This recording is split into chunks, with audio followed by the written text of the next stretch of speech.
Dialah presiden pertama dari Republik Turki sekuler. Dialah dalang dibalik kekacauannya Khilafah Utsmani sampai Khilafah Utsmani harus runtuh pada 3 Maret 1924. Dan ketika Mustafa Kemal Atatürk berkuasa di Turki, dia menjadi diktator pertama di dalam dunia Islam. Dia memerintah dengan tangan besi. Habis semua umat Islam dalam genggaman tangannya. Tangannya berlumuran darah umat Islam yang menghendaki agar Khalifah Utsmani kembali menghiasi bumi Istanbul. Mustafa Kemal juga yang menghapus segala bentuk hukuman syariah. Dia yang menghapus hukum potong tangan bagi pencuri, hukum rajam bagi penzina, hukum qisas bagi pembunuh, lalu digantinya dengan hukum penjara. Tak hanya itu, Mustafa Kemal juga menghapus hukum waris, menyamaratakan ahli waris laki-laki dengan ahli waris perempuan, menghapus hukum hijab bagi muslimah, mengubah Masjid Hagia Sophia menjadi museum, kalimat azan diganti menjadi bahasa Turki, menggalakkan minum-minuman khamar di tempat umum, dan menjadikan majelis-majelis ilmu kemudian menggantikannya dengan tempat-tempat lokalisasi pelacuran dan diskotik. Tak hanya mengubah sistem pemerintahan Turki yang Islami menjadi sekuler, Mustafa Kemal juga memiliki sifat sombong sebagaimana Firaun.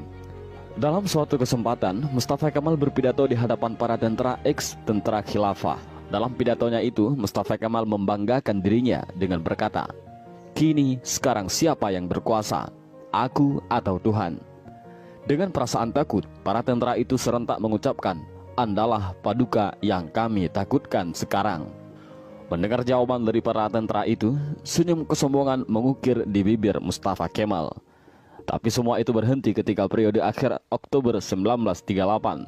Saat itu, Mustafa Kemal awalnya menderita penyakit kulit, namun Mustafa Kemal menderita penyakit tambahan yakni malaria, lever, dan penyakit kelamin. Dokter pribadinya pun memberi salep dan dioleskan di kulitnya yang luka karena garukan dari kukunya.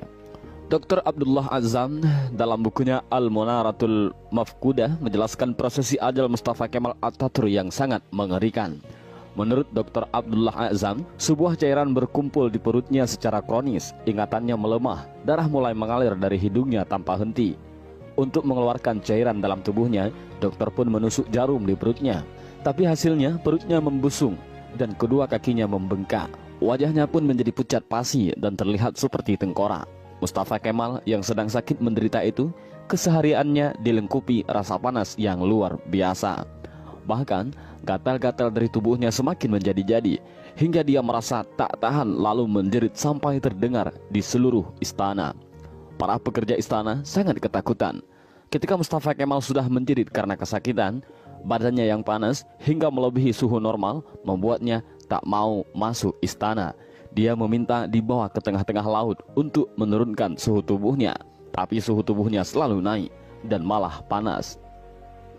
Syekh Dr. Said Husin Al-Afani dalam kitabnya Al-Jaza min Jinsil Amal mengisahkan bahwa sebenarnya Mustafa Kemal sudah mulai menderita kanker hati pada tahun 1936.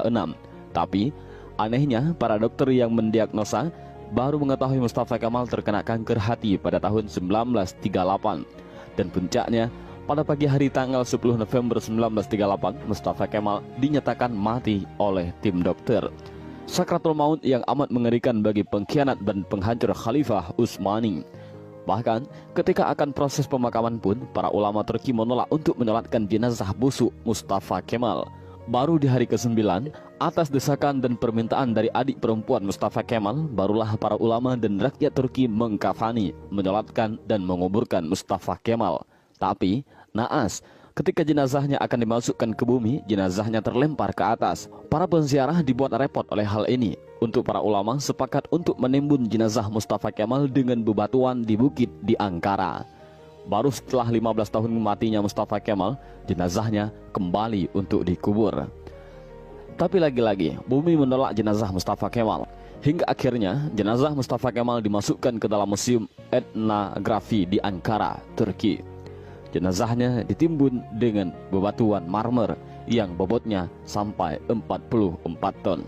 Dan jika Anda pergi ke Museum Etnografi di Turki untuk melihat makam Mustafa Kemal, para pemandu museum pasti akan menyemprotkan parfum yang paling wangi ke pakaian Anda. Sebab, jika Anda sudah mendekati makam Mustafa Kemal, pasti akan tercium bau yang lebih busuk dari bangkai.